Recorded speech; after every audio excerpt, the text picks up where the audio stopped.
나는 전능하신 아버지 하나님 천지의 창조주를 믿습니다. 나는 그의 유일하신 아들 우리 주 예수 그리스도를 믿습니다. 그는 성령으로 잉태되어 동정녀 마리아에게서 나시고 본디오 빌라도에게 고난을 받으사 십자가에 못 박혀 죽으시고 장사된 지 사흘 만에 죽은 자 가운데서 다시 살아나셨으며 하늘에 오르시어 전능하신 아버지 하나님 우편에 앉아 계시다가 거기로부터 살아있는 자와 죽은 자를 심판하러 오십니다. 나는 성령을 믿으며 거룩한 공교회와 성도의 교제와 죄를 용서받는 것과 몸의 부활과 영생을 믿습니다. 아멘.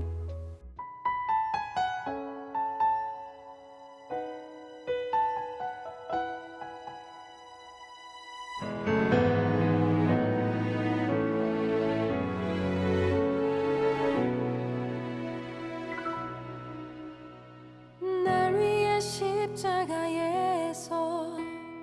깨뜨리신 사랑, 오늘도 그 사랑 안에 나 거합니다. 주님의 생명 내 안에 있고 주님의 사랑 날 강권하니 나 오늘도 주께 내 삶을 깨뜨립니다.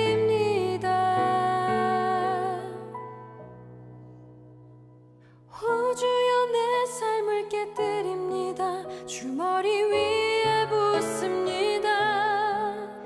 내 모든 삶과 생명을 주님 얻으소서. 오 주여 내 삶을 깨뜨립니다. 주머리 위에 붓습니다. 주님께라면 아깝지 않습니다.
영광을 받으소서. 하나님 어린 양 예수, 나라와 권세 영광 모두 주님께. 주님께라면 아깝지 않습니다. 주님께라면 아깝지 않습니다. 주님께라면 아깝지 않습니다. 할렐루야. 주님 우리의 삶을 만드시옵소서.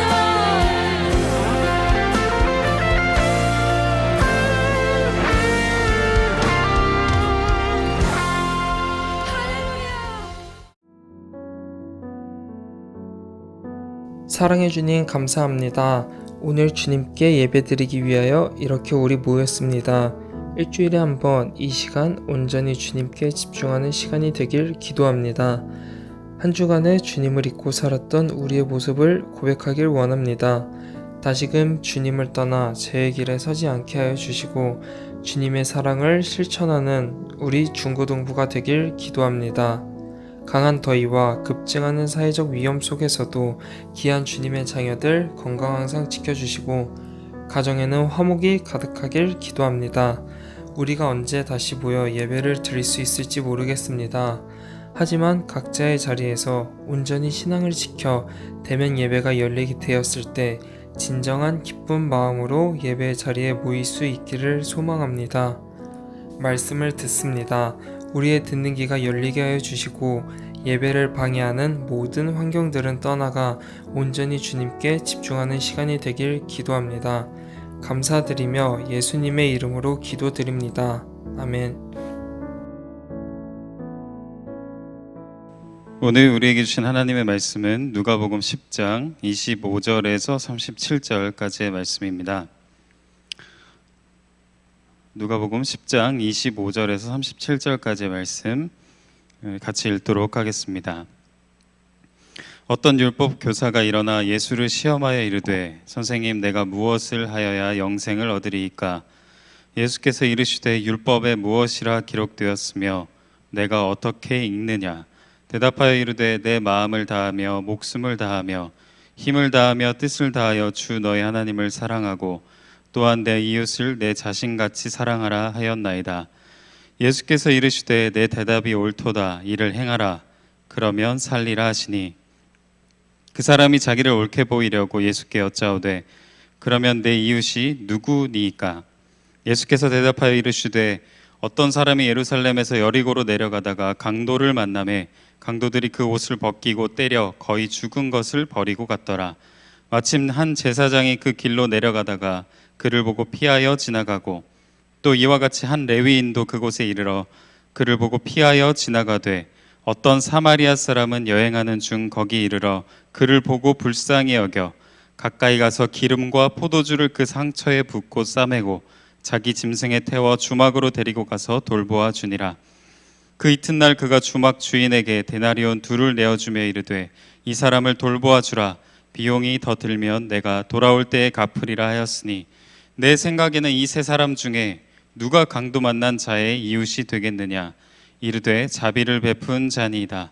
예수께서 이르시되 가서 너도 이와 같이 하라 하시니라. 아멘. 여러분 반갑습니다. 잘 지내고 있어요? 네. 코로나로 현장 예배가 멈춰진 지 벌써 한 달 가까이가 되고 있는데요. 여러분이 어디서 무엇을 하든지 하나님께서 함께 하시고 또 여러분 마음에 늘 평안이 있기를 기도하도록 하겠습니다. 코로나 조심하고 또 얼마 남지 않은 방학도 최대한 즐기면서 또 부족한 것들을 보충하면서 그렇게 알차게 보낼 수 있길 바랍니다. 광고 하나를 드리면 우리가 지난달에 7월 마지막 주에 하려고 했던 여름 수련회가 코로나 때문에 한 달 정도 미뤄졌었죠. 8월 29일에 예정돼 있습니다.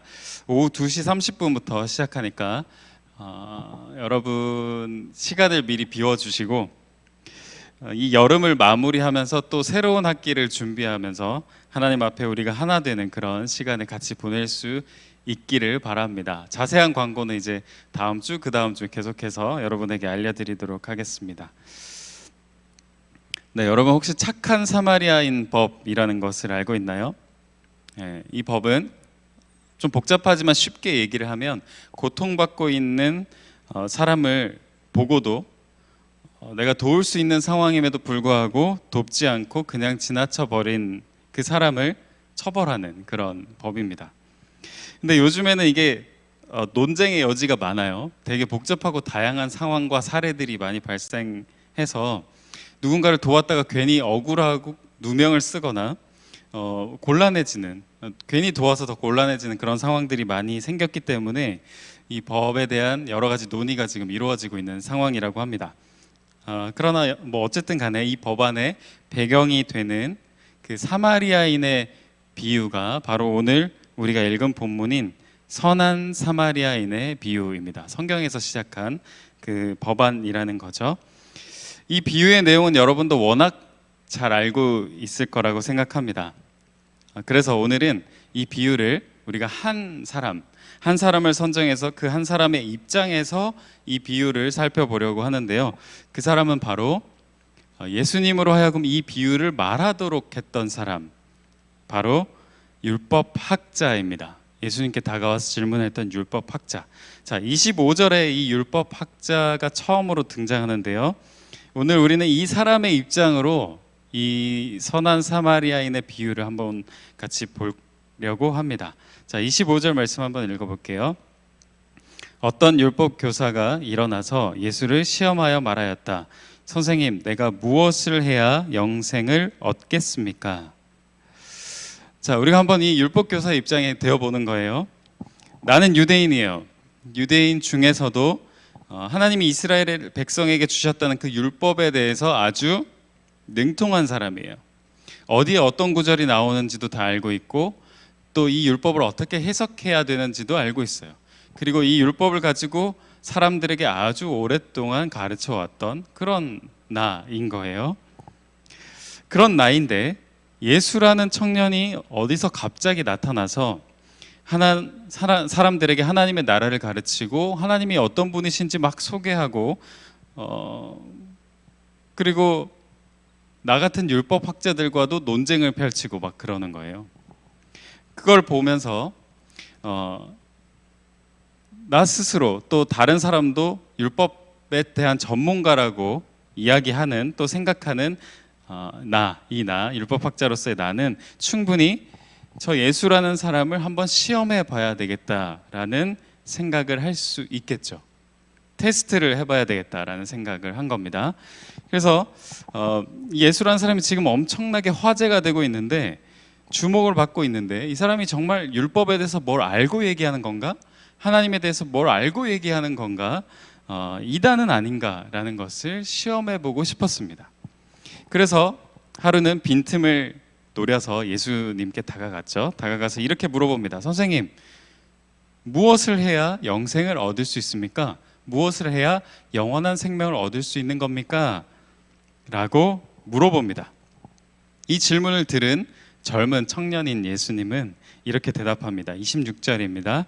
예수께서 그에게 말씀하셨다. 율법에 무엇이라고 기록하였으며 너는 그것을 어떻게 읽고 있느냐? 율법의 전문가인 이 사람은 아니 나한테 그걸 물어? 나한테 이건 너무나도 당연한 건데 나한테 너무 쉬운 건데 라는 마음으로 당당하게 늘 외우고 있던 그 말씀을 예수님 앞에서 다시 한번 이렇게 외워 보입니다. 27절이에요. 내 마음을 다하고 내 목숨을 다하고 내 힘을 다하고 내 뜻을 다하여 주 너의 하나님을 사랑하여라 하였고 또 내 이웃을 내 몸같이 사랑하여라 하였습니다. 자, 결과적으로 놓고 보면 이 율법학자는 자기가 질문하고 자기가 대답한 꼴이 됐어요. 그렇죠? 영생을 어떻게 하면 얻을 수 있는지 이 율법학자는 이미 알고 있었습니다. 자, 이렇게 대답을 했더니 예수님은 잘 알고 있네요. 그러면 알고 있는 그것을 가서 행동하세요. 실천하세요. 이렇게 간단하게 답변을 해줍니다. 근데 이 율법학자는 예수님의 이 간단한 답변이 좀 뭔가 아쉬웠나 봐요. 그래서 한 가지 질문을 더 던지게 되는데 그게 바로 29절입니다. 함께 읽어볼게요. 그런데 그 율법 교사는 자기를 옳게 보이고 싶어서 예수께 말하였다. 그러면 내 이웃이 누구입니까? 자, 여러분, 오늘 저는 여러분과 이 구절을 주목해 보고 싶어요. 이 율법학자는 지금 답을 알고 있는 질문을 계속 예수님한테 하는 거예요. 아까 앞에서도 그랬다고 얘기했죠. 답을 알고 있는 질문을 하는 겁니다. 왜? 자기를 옳게 보이고 싶어서. 왜 우리도 그러잖아요.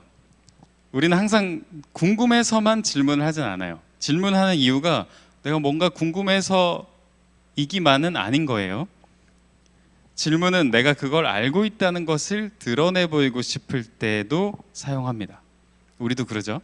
이 사람도 그랬던 것 같아요. 자기를 옳게 보이고 싶어서 던진 이 질문. 그럼 내 이웃이 누구입니까? 이렇게 질문을 던지면서 이 율법 교사는 예수님의 어떤 답변을 기대했을까요? 내 이웃이 누구입니까? 라고 물은 이 사람의 질문에 예수님이 어떻게 대답하기를 이 사람이 기대했을까요? 만약에 예수님이 이웃은 이런 사람들이야, 누구고 누구야 라고 얘기를 해주면, 아, 이웃이 그런 사람들이에요? 그런 사람들이면 나는 이미 이웃을 사랑하고 있습니다, 이 말씀을 행하고 있습니다 라고 대답하고 싶었을 수도 있고, 또는 예수님이 자기가 생각하는 것과 다른 답변을 얘기하면, 자기가 생각하기에 틀린 답변을 얘기하면 내가 고쳐줘야지 라는 생각을 했을 수도 있을 것 같습니다.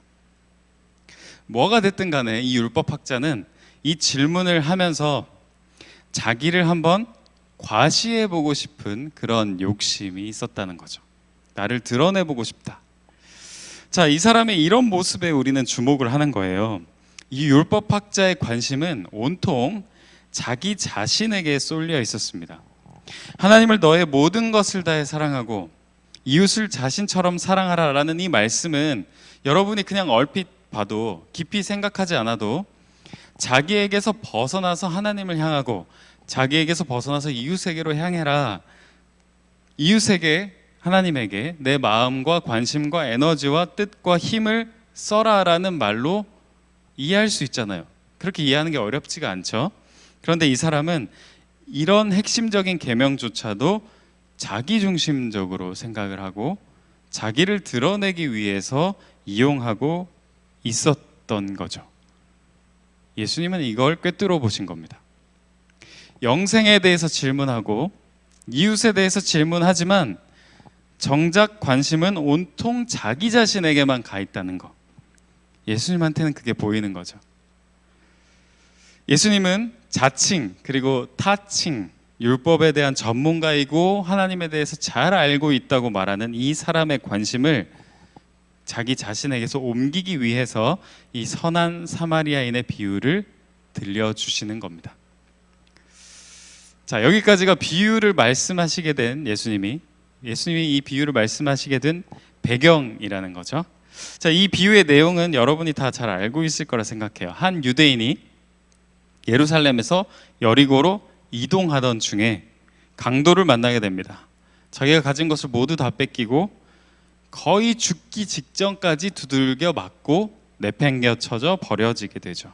그곳을 제사장과 레위인이 각각 지나가게 되는데 모두 이 사람을 보고서 피해갔다라고 성경은 얘기하죠. 그런데 마지막으로 사마리아 사람 한 명이 이 유대인을 보고 상처를 치료하고 숙소에 맡겨서 회복할 수 있도록 도왔다, 이런 내용입니다. 자, 예수님의 이 비유를 우리는 율법학자의 입장에서 생각해 보기로 했었죠. 자, 이 율법학자는 아니 내가 이웃이 누구냐고 물었으면 누가 이웃이냐고 대답해 주면 되지 왜 이렇게 얘기를 길게 하냐라고 생각했을지 몰라요. 처음엔 그렇게 생각을 했을지 모릅니다. 그런데 이야기를 계속 듣다 보니 이 이야기에 몰입을 하게 되고 감정이입을 하게 되는 거죠. 그러면서 이야기 속에 강도 만난 사람의 입장이 내가 되어보기도 하고 또 그 사람을 피해서 지나갔던 제사장과 레위인의 입장이 되어보기도 했을 거예요. 나였으면 어떻게 했을까? 그리고 마지막으로 유대인이 끔찍하게 싫어했던 사마리아인의 입장, 그 도움을 줬던 사마리아인의 입장이 되어보기도 했을 겁니다. 지금 우리가 예수님의 비유에 대해서 이야기하고 있다고 했죠. 지금 벌써 세 번째 주간인데요. 이게 바로 비유 그리고 이야기가 가진 힘이에요. 내 자리에만 고정돼 있으면 내가 가진 생각과 입장이 전부인 줄 알아요. 사람은 누구나 다 그래요. 내 자리에만 이렇게 고정돼 있으면 내가 보는 것이 이 세상의 전부라고 생각한다는 거죠. 그래서 하나님을 사랑하는 것도 또 이웃을 사랑하는 것도 온통 내 입장에서만 생각하는 거예요. 그리고 나 중심적으로 서서히 굳어가게 됩니다. 그러니까 이 사람이 했던 질문, 누가 나의 이웃입니까? 라는 이 질문도 사실 따지고 보면 상당히 자기중심적인 질문인 거예요. 마치 내가 위에서 이렇게 내려다보는 것처럼 내가 사랑할 대상은 누구입니까? 알려주면 내가 그렇게 할게요. 아니면 내가 이미 하고 있다는 걸 보여드릴게요. 내가 이미 하고 있다는 걸 증명해 볼게요. 라는 그런 입장으로 예수님께 질문을 했다는 거죠. 자, 이런 이 율법학자의 모습을 보고 예수님은 비유를 통해서 이렇게 얘기해 주시고 싶어 하는 것 같아요. 이건 제 생각이에요. 잠깐만. 왜 너는 항상 네가 사랑을 베푸는 입장에만 있을 거라고 생각하냐? 입장을 한번 바꿔서 생각해 보자. 네가 강도 만난 사람으로 또는 그 사람을 피해갔던 제사장과 레위인으로 또는 사회적으로 무시당하지만 조건 없이 사랑을 베풀었던 사마리아인으로 너의 입장을 한 번씩 바꿔서 생각을 해보자. 그렇게 하고 나니 네 눈에는 누가 이웃으로 보이냐? 여러분, 우리 기독교인들은 항상 하나님을 사랑하고 또 이웃을 사랑하라라는 이 말씀을 듣고 또 받아들일 때 내가 한다고 생각하죠. 내가 하는 입장에서만 생각을 합니다. 그렇기 때문에 항상 이런 생각을 해요. 어디까지가 내 이웃이지? 어떤 사람들까지 내가 받아들일 수 있지? 내가 어떻게 해줘야 될까? 이렇게만 생각을 한다는 거예요.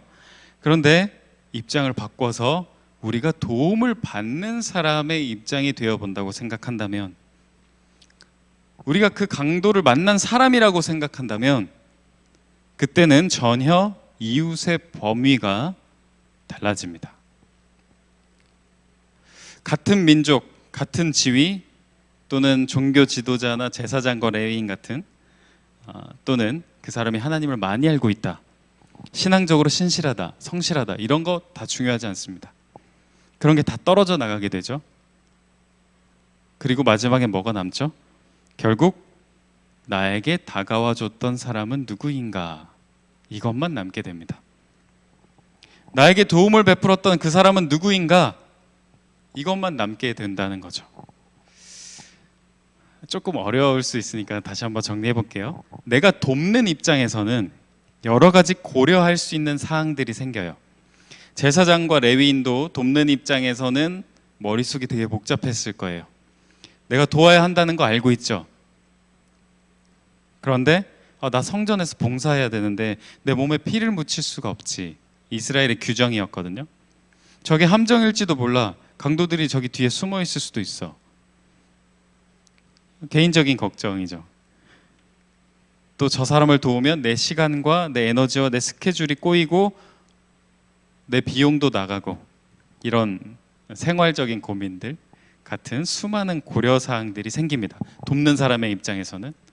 그러나 죽기 직전의 상황에서 내가 도움이 필요한 사람이라고 생각한다면 그런 인종이나 신분이나 출신이나 가진 것이나 두려움이나 그 외의 모든 고려사항들이 다 날아가고 결국 누가 나에게 다가와서 내 손을 잡아주었던가 또는 줄 것인가, 그것만 남게 됩니다. 자, 유대인들은 이 당시에 다른 민족이 아닌 자기 유대인들만이 이웃이라고 생각했어요. 그리고 조금 더 나아가서 어떻게까지 생각했냐면 유대인 중에서도 몸에 장애가 있거나 신분이 천한 사람들은 이웃이라고 생각하지 않았습니다. 소위 말해서 정상적이다, 평범하다라는 사람들만 이웃의 범위에 집어넣었다는 거죠. 근데 예수님은 이 비유에서 그런 유대인을 결국 돕는 사람은 유대인이 끔찍하게 싫어했던 사마리아인이라고 얘기를 해주시는 거예요. 도움을 받는 입장이 되어보니 나의 이웃이 누구지? 라는 대상을 정하는 게 중요한 게 아니라 내가 어떻게 행동해야 누군가의 이웃이 될 수 있는지가 더 중요하다는 것을 깨닫게 됩니다. 자, 비유를 통해서 여러 사람들의 입장에 서 보게 된 이 율법학자와 예수님과의 마지막 대화를 우리가 한번 읽어보겠습니다. 36절, 37절입니다. 너는 이 세 사람 가운데 누가 강도 만난 사람에게 이웃이 되어 주었다고 생각하느냐? 그가 대답하였다. 자비를 베푼 사람입니다. 예수께서 그에게 말씀하셨다. 가서 너도 이와 같이 하여라. 예수님의 대답은 똑같죠.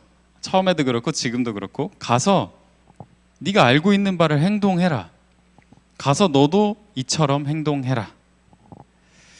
오늘 우리는 예수님의 선한 사마리아인의 비유를 율법학자의 입장에서 율법학자의 눈으로 살펴봤습니다. 우리는 어쩔 수 없이 모두 사람이기에 자기의 입장에서 생각하게 돼요. 자기 중심적으로 살아가게 되죠. 그래서 자기가 항상 맞고 또 자기가 생각하는 것이 전부라고 믿고 그렇게 살아갑니다. 예수님의 비유는 이런 우리에게 다가와서 우리에게 이렇게 말하는 것 같아요. 정말 그렇니? 다시 한번 생각해보자. 다른 사람의 입장이 되어보자. 그랬을 땐 네가 맞다고 생각하는 것, 네가 본다고 생각하는 것이 전혀 다르게 느껴지고 보여질 수 있을 거야 라고 말이죠. 자, 이 율법학자는 하나님을 사랑하고 또 이웃을 사랑하는 것에 대한 자기만의 답변이 있었습니다. 누가 이웃일지에 대한 나름의 기준도 있었어요. 그런데 예수님이 비유를 통해서 이것을 완전히 깨트리시죠. 누가 이웃인가? 사랑을 베풀 대상을 미리 선정하지 말고 어떻게 행동하는 사람이 누군가의 이웃이 될 수 있는 사람인지 질문을 바꿔서 생각해보라 라고 말하는 거죠. 그리고 그것을 실천하라고 하십니다. 여러분도 이번 한 주간 살아가면서 이 비유 속에, 오늘 우리가 나눈 이 비유 속에 여러 인물들에게 자신을 대입해 보면서 나는 어떻게 누군가의 이웃이 될 수 있을까 한번 생각해보고 행동하는 그런 한 주가 되기를 주님의 이름으로 부탁드립니다. 기도하겠습니다. 하나님, 우리 중고등부 학생들 오늘도 주님의 날에 각자의 자리에서 예배하게 하시니 감사합니다. 비록 현장에 모이지 못하지만 이렇게 드리는 예배가 우리 학생들에게 위로와 용기의 순간이 되게 하시고 생활 속에 함께 하시는 하나님을 경험하는 출발점이 되게 하여 주옵소서. 우리 학생들 주님 안에서 자신의 진짜 모습을 발견하게 하시고 주님이 주시는 자신만의 길을 찾아 나갈 수 있도록 도와주시옵소서. 그리고 한 주간 우리의 삶의 예배를 받아 주시옵소서. 한 주간 우리의 삶에 동행해 주실 것을 믿으며 예수님의 이름으로 기도합니다. 아멘. 지금은 우리 주 예수 그리스도의 은혜와 하나님의 사랑과 성령의 서로 교제하게 하심이 삶의 예배로 나아가는 중고등부 학생들과 선생님들 위해 함께 하시기를 축원하옵나이다. 아멘.